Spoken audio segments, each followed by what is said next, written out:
جی نجم شاہ پہلا تو میرا جو ہے ہیلو جی مولانا صاحب سے پہلا سوال یہ ہے میرا کہ جو ہم مسلمان ہیں ہمارا رسول پاک صلی اللہ علیہ وسلم کی ذات کے بارے میں کیا عقیدہ ہونا چاہیے کہ وہ کیا معصوم ہے غیر معصوم ہے ان کے بارے میں جو ہے نا یہ ہمیں پلیز بتا دیں گے. یعنی ایک مسلمان کا اپنے پیغمبر صلی اللہ علیہ وسلم کے متعلق نظریہ جو ہے اور ایمان کس نوعیت کا ہونا چاہیے اس کی ذرا وضاحت چاہ رہے ہیں بھائی. نجم صاحب بہت اچھی بات آپ نے دریافت کی ہے. اس بارے میں ہمیں جذباتی ہونے کی بجائے حقائق کو تسلیم کرنا چاہیے. جو کچھ قرآن مجید میں بیان ہوا رسول کریم علیہ السلام کی حدیث میں ہم اپنی طرف سے ایک بات بنا رہے نا کہ یہ ہے یہ تو پھر اس کے خلاف بات سنیں تو ناراض ہوتے ہیں. ایسی بات نہیں. قرآن مجید میں ایک تو آپ دیکھتے ہیں کہ یہ معصوم کا لفظ نہیں آیا نہ قرآن میں نہ رسول کریم علیہ السلام نے ان معنوں میں استعمال کیا. یہ ہم نے علماء نے یہ تجویز کیا کہ معصوم ہوتے ہیں انبیاء علیہ السلام یا عصمت انبیاء. یہ قرآن و حدیث کے الفاظ نہیں ہیں.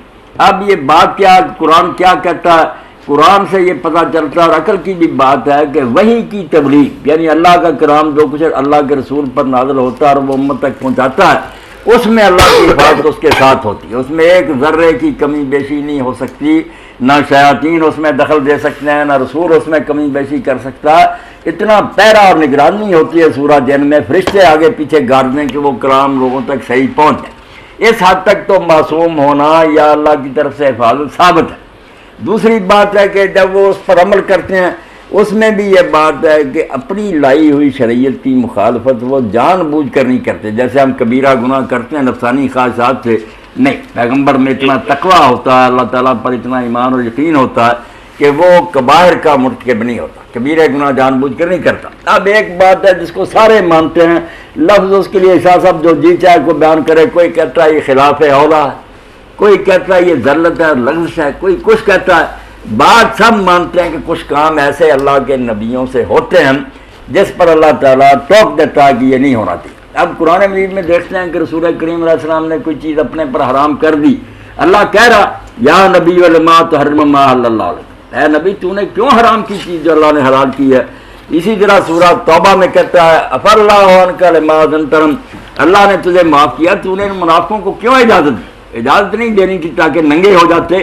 جانا تو انہوں نے پھر بھی نہیں تھا بہانہ بنا لیا کہ آپ نے اجازت دی ہے. تو ایسے واقعات دین میں ہیں. اور نماز کی حالت میں بھی شیعہ سنی اور سارے مسلمانوں کی کتابوں میں ہے کہ رسول کریم علیہ السلام کو سہو اور نسیان ہو گیا. آپ کو نہ رکھنے بھول گئی. بعد میں لوگوں نے بتائیں حضور نے ان کو پورا کیا سجدہ صاحب کیا. یہ شیعہ کی بھی اصول اربعہ کی کتابوں میں صحیح سندوں سے ہیں سنیوں کی بھی ہے. اب اپنی طرف سے جب لوگوں نے کہا کہ نہیں نبی جو ہے اس کو سہو اور نسیان نہیں ہوتا تو اس پر سب سے پہلے شیخ صدوق رحمۃ اللہ علیہ نے یہ کہا کہ یار تم نے غروب کا آغاز کر دیا. نبی کو نبی نے اب خدا بنانے لگے کو بڑی بھول جاتے ہیں. اب بات پتہ چل گیا کہ دین پہنچانے میں غلطی نہیں کرتے دین پر عمل کرنے میں جان بوجھ کر خدا کے حکم کی نافرمانی نہیں کرتے. مگر کئی ایسی چھوٹی موٹی باتیں ہوتی ہیں جن میں وہ سمجھتے میں ٹھیک کر رہا ہوں مگر اللہ تعالیٰ ٹوک دیتا ہے کہ نہیں آپ کی رائے درست نہیں. اس کو علماء خلاف اور اولا کہتے ہیں. شیعہ علماء سنی جیسے کہتے ہیں کہ وہ بہتر نہیں کام ہوا. بات آپ ادب سے جیسے جیسا کریں بات ایسی ہوتی کہ اللہ تعالیٰ کہتا ہے کہ یہ نہیں ٹھیک نہیں. اب اس بارے میں آپ جو کہنا چاہتے ہیں شاہ صاحب فرمائیں پتہ چلے. ہاں جی میں یہ بات علامہ صاحب آپ سے پوچھنا چاہتا ہوں کہ اگر نبیوں سے غلطیاں ہونی شروع ہو جائیں تو پھر ہم تو جو ہے نا وہ تو مسئلہ ہی اور جاتا ہے ہمارے بارے میں جو ہے نا. نہیں شاہ صاحب اس سے کچھ نہیں بگڑتا جی کر لیں بات ہے. اس سے کیا نقصان ہوگا. خرابی تو تب ہوتی کہ جو دین ہم تک اللہ کے رسول نے پہنچایا اس میں خلل ہو جاتا کوئی کمی بیشی ہو جاتی اللہ کا دین تباہ ہو جاتا. یا اس سے خرابی لازم آتی کہ پیغمبر جان بوجھ کر نفسانی خواہشات کی خاطر حکم توڑتے تو ہم بہانہ بنا لیتے کہ جو وہی لے کر آیا جب وہی عمل نہیں کرتا تو ہم کیا کریں. یہ تو دونوں چیزیں میں نے واضح کر دی کہ ایسا نہیں ہوتا جان بوجھ کر مگر یہ اب شاہ صاحب آپ دیکھ رہے ہیں کہ سہو و نسیان تو قرآن و سنت میں بڑا ہوا کہ آدم علیہ السلام فنا سے اللہ نے حکم دیا بھول گئے کھا لیا. اللہ ٹوکتا کہ نافرمانی کی ہے تم نے اسا آدم رب فغوا. تو اس سے ہمیں کیا نقصان ہوتا. ہم نے اس کی غلطی کو دہرانا ہے. ہمیں بتایا جاتا ہے کہ دیکھو اس نے غلط کیا تو میں نے ان کو نہیں معاف کیا تم کون ہو. یہ تو دین میں ایک عمدہ مثال قائم ہو جاتی ہے کہ چھوٹی موٹی باتیں جو ان کی شان کے لحاظ سے غلطی شمار ہوئی ہمارے لیے شاید وہ جائز ہی ہوتی، اللہ اس پر بھی ٹوک دیتا کہ تمہارے بلند مرتبے کے لائق نہیں، مقربانہ بیشتر بہت حیرانی، جتنے وہ اللہ کے زیادہ پیارے ہوتے ہیں اتنی ان کی پکڑ زیادہ ہوتی ہے۔ حسنات ابرار سیئات المقربین، عام لوگوں کی نیکیاں مقربین کے گناہ شمار ہوتے ہیں۔ وکیل عدالت میں اگر تھوڑی سی اگر اس کی بات کرے توہین عدالت اس پر لگ جاتی ہے۔ ہم دیہاتی لوگ جو جی کیا کرے وہ کہتے ہیں ہم گنوار ہیں یار، جو جی کیا کرتے ہیں۔ دیکھیں تو آپ کے قرآن میں اور حدیث پاک میں ایسا ہے کہ نہیں کہ اللہ نے ٹوکا کہ تو نے یہ کام کیوں کیا؟ اگر وہ ٹھیک تھا تو اللہ نے کیوں ٹوکا؟ قرآن کو دیکھنا شاہ صاحب اپنی طرف سے تو ہم نے عقیدے نہیں کرنے، اور یہ غلطی کرنے سے بھی ہمیں بہت اسوہ ملا کہ نماز میں آپ کو بھول لگی تو اسی سے دین میں یہ چیپٹر مکمل ہوا کہ اگر بھول جائیں تو کیا کریں، سجدہ صاحب کی سنت قائم ہوئی، اس سے نقصان ہی ہوا۔ جان بوجھ کر وہ رکھتے ہیں کم و بیش اس میں کرتے تھے پھر مجرم ہوتے۔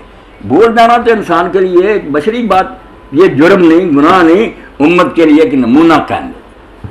جی فرمائیں۔ اچھا جی چلے جی، ایک بات یہ ہے کہ جو واقعہ قلم کرتاس جو ہے نا، واقعہ قلم دوات کے بارے میں، اس کے بارے میں جو آپ ہمیں جو ہے نا مہربانی کی کر کے تفصیل بتائیں۔ نہیں شاہ صاحب وہ کرموں کے پاس کا واقعہ تو مشہور ہے، آپ ذرا اس کے بارے میں آپ بتائیں نا کہ آپ کے ذہن میں کیا سوال؟ وہ تو سب جانتے ہیں کہ آپ نے کاغذ قلم مانگا، جی جی جی جی کہ آپ نے کاغذ قلم مانگا تو انہوں نے کہا کتابوں میں جی جی جو شائستہ کی کتابوں میں یہی لکھا ہوا ہے کہ حضور پاک صلی اللہ علیہ وسلم جب وفات پانے لگے تو انہوں نے صحابہ کرام کو کہا کہ آپ مجھے کاغذ اور قلم دوات دیں، میں آپ کو ایک ایسی چیز لکھ دیتا ہوں کہ آپ جو ہے حوض کوثر پہ پہنچ جائیں گے، یعنی کہ آپ کسی راست سے بھٹکیں گے نہیں، اس کا یہ مطلب بنتا ہے۔ لیکن حضرت عمر نے یہ بات نہیں مانی، وہاں جو صحابہ نے آپس میں جھگڑا کیا، پھر نبی صلی اللہ علیہ وسلم کے پاس جھگڑا کرنا، یہ اللہ تعالیٰ کی ذات سخت جو ہے نا فرماتی ہے کہ میرے رسول پاک کے سامنے جھگڑا نہیں کرنا چاہیے، اور جو آپ حکم دیں ان کا حکم ماننا چاہیے۔ تو یہ صحابہ کا جھگڑا کرنا حضور صلی اللہ علیہ وسلم کے یعنی کہ پاس، اور پھر وہ یعنی کہ وصیت کر رہے تھے اور ان کا آخری ٹائم تھا، اس کے بارے میں جو ہے نا آپ تھوڑا سی تفصیل۔ یہ شاہ صاحب آپ کی بات بالکل ٹھیک ہے، میں اس میں آپ کے ساتھ ہوں کہ اللہ کے رسول علیہ السلام نے جو کچھ کہا تھا کہ لاؤ لکھنے کا سامان میں لکھوا دوں تم گمراہ نہیں ہوگے، یہی بات ٹھیک ہے۔ حضور کی بات کو ہم غلط نہیں کہہ سکتے، جنہوں نے نہیں یہ بات مانی انہوں نے غلطی کی، بہت بڑی غلطی کی ہے، اس کو ہم نہیں معاف کرتے۔ جو لوگ بہانے بناتے ہیں کہ نہیں یہ ہے یہ، میں نہیں ان کے ساتھی۔ جب اللہ کے رسول علیہ السلام نے کہا کہ ہم نبی کے سامنے جھگڑے کا حق نہیں تھا، ما ينبغي عند نبی تنازع، خود حضور نے فرمایا کہ میرے سامنے جھگڑے کا کوئی حق نہیں، اس لیے ہم بہانے بنائیں تو ٹھیک نہیں۔ یہ کہیں گے کہ وہ بھی انسان تھے، ان سے اگر غلطی ہوئی ہے تو بڑے بڑے لوگوں سے غلطیاں ہوئی ہیں، جیسے میں نے عرض کیا آدم علیہ السلام نے ڈائریکٹ اللہ سے سنا تھا کہ یہ کھانا نہ کھانا، مگر انہوں نے جنت میں حکم توڑ دیا، اللہ نے کہا تھا کہ شیطان کے پاس نہ جانا۔ تو جب اتنے بڑے لوگوں سے غلطی ہو سکتی ہے تو حضرت عمر ان کے ساتھیوں سے باقی جو الفاظ آپ کہتے ہیں نا کہ حضرت عمر نے کہا کہ حضور تو ہذیان کر رہے ہیں، یہ شاہ صاحب کوئی نہیں دکھا سکتا، یہ لوگوں نے جھوٹی بات بنائی ہے، صحاح ستہ میں یہ بات نہیں۔ کچھ لوگوں نے یہ کہا کہ کیا حضور ہذیان کر رہے ہیں؟ وہ علماء کی بات ٹھیک ہے کہ وہ گروہ تھا جو کہتا تھا لکھوانا چاہیے، انہوں نے کہا حضور کی بھائی یار ہذیان ہے، کیوں نہیں مانتے؟ وہ بھی نہیں کہتے کہ ہذیان ہے، وہ ٹوک رہا ہے کہ آپ لوگ کیوں مخالفت کرتے ہیں، حضور کوئی بری بات کہہ رہے ہیں، حاجرہ کیا حضور ہذیان کر رہے ہیں؟ یہ استفہام انکاری ہے، اس لیے کسی نے ہذیان نہیں کہا۔ باقی جنہوں نے رکاوٹ ڈالی ان کی غلطی، انہوں نے شاید اس لیے آتے کہ حضور کو تکلیف ہے یار، دین تو آپ نے پہنچا دیا، کسی نے نزیت سے کہا وہ ان کا معاملہ، مگر جو علماء حق ہیں جیسے ابن حزم وہ صاف کہتے ہیں کہ حضرت عمر رضی اللہ عنہ نے بہت بڑی غلطی کی، گناہ کیا، انہیں کیا حق تھا حضور کی بات کو رد کرنے کا؟ میں صاف کہہ رہا ہوں اتنی دنیا کے سامنے کہ انہیں کہنا کہ کوئی حق نہیں تھا، پیغمبر سچا تھا یا حضرت عمر سے، مگر جو باتیں بڑھا لی گئی ہیں نا کہ انہوں نے ہذیان کا کہا، یہ ایسا نہیں کہنا چاہیے، جس بات کا ثبوت نہیں ہمیں کوئی حق نہیں۔ یہ جو جھگڑے ہیں نا یہ بات غلط ہے، باقی وہ جھگڑے کس نیت سے ہیں؟ صلح حدیبیہ میں بھی جھگڑے تھے مگر دینی غیرت کی وجہ سے کہ ہم اس وقت طاقت میں ہیں، اتنے ہیں، خدا کا گھر ان کی ملکیت ہے، یہ روک رہے کیوں آپ یا رسول اللہ سچے ہوتے ہوئے ان شرطوں پر صلح کر رہے ہیں؟ تو وہ بے ایمانی کی نیت نہیں، اچھی نیت ہے۔ اسی طرح اگر انہوں نے سمجھا کہ رسول کریم علیہ السلام غلب الوجہ، آپ کو بڑی تکلیف ہے اس وقت یار، پریشان کیا کرنا، دین کی کوئی بات رہ گئی ہے، تو چلو ان کی یہ غلطی کہیں، بالکل غلطی کہیں، کوئی اس کی صفائی نہ دے، بات وہی درست تھی جو حضور کہہ رہے تھے، لکھوا لو۔ اور اسی لیے ابن عباس رضی اللہ عنہ روتے تھے کہ اس سے بڑی کیا مصیبت آئے گی کہ اللہ کے رسول نے لکھنا چاہا، لوگوں نے شور و غل کر لیا۔ میں شاہ صاحب حقیقت نہیں چھپاتا، جو صحیح بات کہتا ہوں کہ لوگوں کو مخالفت نہیں کرنی چاہیے، جو اللہ کے پیغمبر کہہ رہے تھے ماننا چاہیے۔ اب ان کا کیا حال ہوگا یا ان کی نیت جو کیا تھی وہ اللہ جانتا۔ اصل میں علامہ صاحب بات یہ ہے نا کہ اس جو اگر وہ اپنی وصیت حضور پاک صلی اللہ علیہ وسلم لکھ دیتے تو ہم جو ہے نا یا مسلمان جتنے فرقوں میں بٹے ہوئے ہیں اس کے بارے میں جو ہے نا ہم واقعی آپ سے سوال چاہتے ہیں کہ ایک دیکھیں جو شخص حضرت عمر کی وجہ سے اس بارے میں شاہ صاحب یہ بھی بات لکھنا چاہتے تھے، یہ بھی شاہ صاحب آپ کو ماننا چاہیے نا کہ اگر ہم ان حدیثوں پر اعتبار کریں تو پھر پوری بات ماننی چاہیے نا۔ اس میں آتا کہ ہم حضور کیا لکھنا چاہتے تھے، اسی بخاری میں مسلم میں ہے کہ آپ نے فرمایا بلاؤ ابو بکر کو تاکہ میں اس کے لیے خلافت کا لکھ دوں، بعد میں کوئی تمنا کرنے والا تمنا نہ کرے اور جھگڑا کرنے والے جھگڑا نہ کرے۔ ماننا تو پورا مانے پھر کہ حضور نے اپنا ارادہ ظاہر کر دیا، اور اسی کو ابن حزم کہتے ہیں کہ یہ مل گیا تو یار میری جان بچ گئی، ورنہ میں مرنے کے قریب تھا کہ حضور کا ارادہ دل میں رہ گیا۔ وہ کہتے ہیں دوسری حدیث نے کلیئر کر دیا کہ میں چاہتا ہوں ابو بکر کے بارے میں لکھ لوں تاکہ جھگڑا نہ۔ یہ اسی کتابوں میں ہے۔ اگر ماننا تو سارا مانے کہ اس کے لیے لکھنا چاہتے، اس سے ابن تیمیہ بھی مانتے، میں بھی کہتا ہوں سفیان کہ لکھنی خلافت کی بات ہی، اس میں جھگڑا کرنے کی بات نہیں، مسئلے سارے ہو گئے تھے۔ مگر وہ آپ حضرات کا خیال ہے حضرت علی رضی اللہ عنہ کے بارے میں لکھنا تھا، سنی حضرات کی حدیثوں میں، علماء کی بات نہیں، حدیثوں میں ہے کہ آپ نے کہا بلاؤ ابو بکر کے لیے لکھ لوں۔ اس لیے میں کہوں گا کہ اگر تو اس واقعہ کو ماننا ہے کہ آپ لکھوانا چاہتے تھے تو پھر وہ تو وہاں بتایا ہوا کہ ابو بکر کی خلافت لکھوانا۔ اب شاہ صاحب کیا کریں، بات مانی تو پوری مانے نہیں تو چھوڑے۔ جی اصل میں دیکھیں نا، آپ پہلے تشریح کی کتابیں پڑھیں نا، ہم تو چلو شاہ ستہ کی جو کتابیں وہ تو اہل سنت جماعت کی ہیں نا۔ اگر آپ نہج البلاغہ پڑھیں، نہج الاسرار پڑھیں، مذہب اہل بیت پڑھیں تو پھر اس میں تو وہ جو ہے نا مولا علیہ السلام کے فرمان ہے کہ وہ جو ہے نا میرے حق پہ جو ہے نا قبضہ ہوا ہے۔ پھر ہم کیا مولا علیہ السلام کو ان کو جھوٹا کہیں یا کس کو جھوٹا کہیں؟ نہ ہم نہیں جھوٹا کہیں، آپ نے ذکر کیا نا کہہ رہے تشیعوں کی کتابیں پڑھیں۔ میں یہاں جب بیٹھتا ہوں اسی لیے ساری دنیا کو کہتا ہوں کہ میں نے سب کا پڑھا اور میں سب کا احترام کرتا ہوں۔ میں ان لوگوں میں نہیں کہ سنیوں کی کتابیں موت بنا شیعوں کی نہیں، یہ کرتے رہیں جو جھگڑے کرتے ہیں۔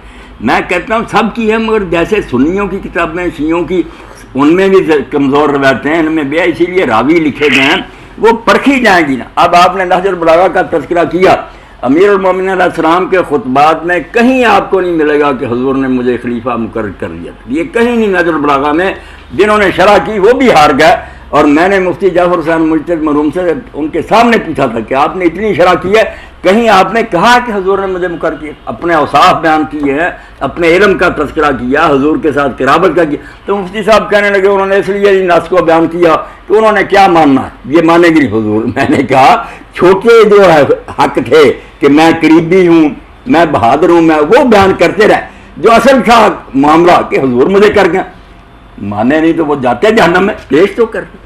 اس لیے نہج البلاغہ میں اگر شاہ صاحب آپ کو کہیں ملے نا کہ امیر المومنین نے اپنا یہ حق بتایا ہو کہ مجھے حضور نے مقرر کیا تھا، تو بڑی خوشی سے آپ اگلی نشست میں وہ بیان کر دیں، دیکھیں گے کوئی نہیں۔ اصل میں آپ حضرات کو یہ پتہ ہونا چاہیے کہ جیسے سنیوں میں بہت لوگوں نے باتیں گھڑی ہیں، ایک کتاب ہے جس نے شیعہ مذہب کو برباد کر دیا، صاف کہتا ہوں، وہ سلیم ابن قیس الہلالی کی کتاب ہے، جس کو کہتے ہیں کہ وہ حضرت علی ان کا صحابی تھا۔ جب حجاج وغیرہ نے پکڑنا شروع کیا چھپ گیا اور جا کے ایک شخص ابان کے پاس چھپا رہا ساری زندگی، اور مرنے کے وقت کہنے لگا یار میرے پاس ایک امانت چلے گی، وہ کتاب دے گیا، پتہ نہیں اس نے دی یا نہیں، ابان نے۔ اب ابان کے بارے میں آپ علامہ خوئی کی موج مرساری دیکھ رہے راوی، یہ جھوٹے راوی، سارا فساد اس ابان نے ڈالا ہے کہ اپنی طرف سے ایک کتاب کر کر سلیم کے نام لگا دی، یا سلیم جھوٹ بول گیا۔ اس کے علاوہ دنیا میں یہ ظلم کہیں نہیں ہے۔ یہ جتنی باتیں نا آپ کتابیں نکلوا کر ثابت کریں شیعہ علماء اپنی کتابوں سے کہ یہ راوی سچا ابان جس نے یہ کتاب پھیلائی، سارے ظلم کے انہوں نے یہ کیا، حضور کے بعد یہ کیا، تو خدا کے لیے شیعہ حضرات بھی توبہ کر دیں، یہ ظلم ان کے نے کوئی نہیں دیکھے، نہ سنی یہ اپنی طرف سے باتیں گھڑیں، یہ بھی موقع پر نہیں تھی۔ جو بات دلیل سے ثابت ہوتی ہے اس کو لے لیں۔ میں نے یہ کاغذ قلم کے بارے میں صاف کہہ دیا نا کہ حضرت عمر علی نے جو کچھ کیا غلط، ابن حزم جیسے کہتے ہیں کہ انہوں نے بہت بڑی خطا کی ہے، انہیں کیا حق تھا، حضور لکھوانا چاہتے لکھوانے دیتے۔